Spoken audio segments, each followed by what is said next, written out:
Our next step is to remove these chrome brackets, and we'll take the shocks off, and that way we can put our seat mounting bracket on this, and we'll cut the backs off. Kind of do it all at once, so it'll be super simple. So grab your floor jack. Now put it under the back side of the frame under there. Make sure it doesn't hit the exhaust.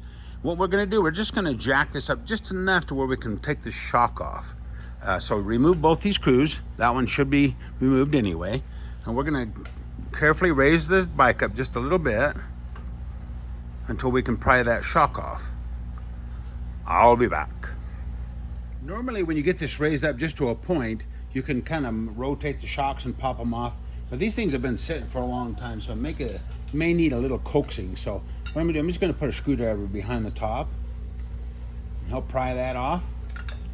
You'll notice this bushing is shot. I'll tell you about that in a minute. Okay, I got the top one off. And we can kind of rotate the shock.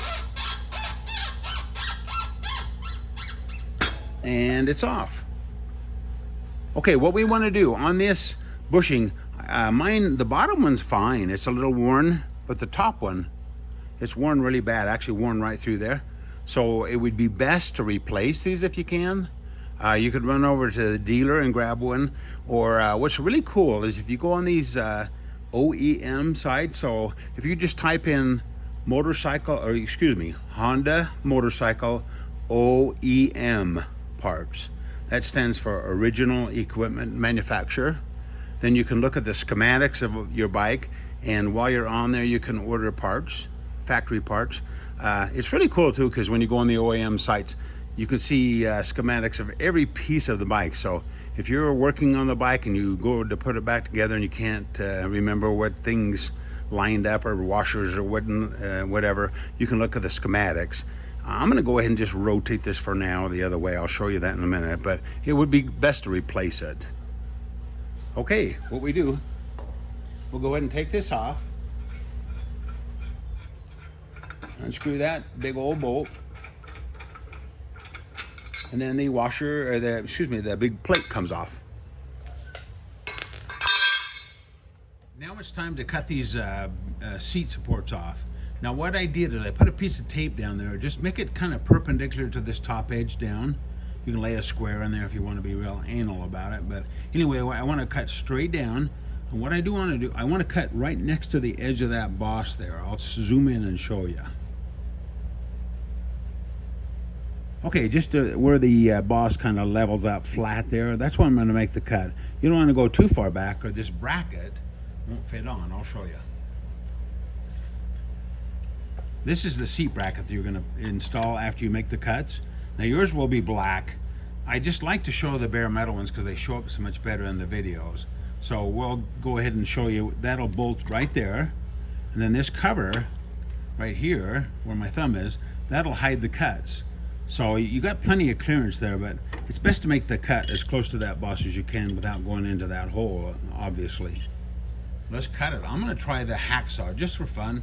Normally I use a Sawzall, but just for fun, I'm gonna use a nice sharp hacksaw blade. I'm gonna time it and see how long it takes. I'm 74 years old, so yours will probably go a little quicker, but I'll be back. Okay, I timed it, and with the hacksaw, it took about 10 minutes. And that's putting a little oil on the cuts as I go. I like to use a little oil because it just makes things cut better. So I'm just about finished. So figure about 10, 11 minutes to cut these off with the hacksaw. Even though I didn't do too bad, I'm gonna get my Sawzall on the next one. But anyway, I'll finish cutting that off and I'll show you how to, we're gonna finish that off and bolt that bracket on. I finished cutting that off and I deburred it with a file, and then I put a little black paint on there just to keep it from rusting later on. Okay, though, what you do is you go ahead and mount this bracket. This is the one that it's in your kit. There again, yours will be black. Okay, the way they work, we took the hardware off. So this big screw goes in there like that, and we'll snug that up just a little bit like that. Okay, then the way this works is this is your signal light bracket. That goes on like that. And then we'll put the big bolt with the washer through like that, with a nut on the other side. And the nylock nut on that side. I'll be right back to show you how this all tightens up. Now we want to reinstall the shock. So make sure that the lettering, the adjustment, and the arrow is on this side, and then go ahead and work it on. You'll have to jack up the bike a little bit until the bushings line up. Mine wouldn't quite go high enough, so what I did is and by the way, this worn bushing, I put the thick part of the bushing to the bottom this time and the thin to the top, because obviously most of the pressure is on the pushing down, so that way I'm not going to replace that. I don't really have time to wait for one. So anyway, I had a little hard time getting that started, so what I did is I put that in there and kind of pushed down on the shock to get it started, kind of work it back and forth a little bit.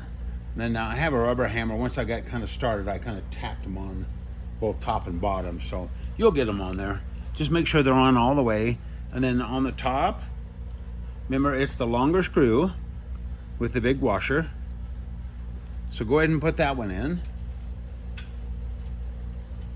And you can tighten that one up. Go ahead and tighten that one up. Then on the bottom, we'll just use the screw that came with it. And we'll just loosely put that on. Unless you're not going to run a Fender. If you're not going to run a Fender, you can go ahead and tighten that one. But our Fender brackets come off this bolt. So if you did purchase our Fender, then just leave that a little bit loose so you don't lose that washer. And then if you don't, like I say, tighten them both. And then what we'll do, we'll go ahead and repeat this whole process on the other side.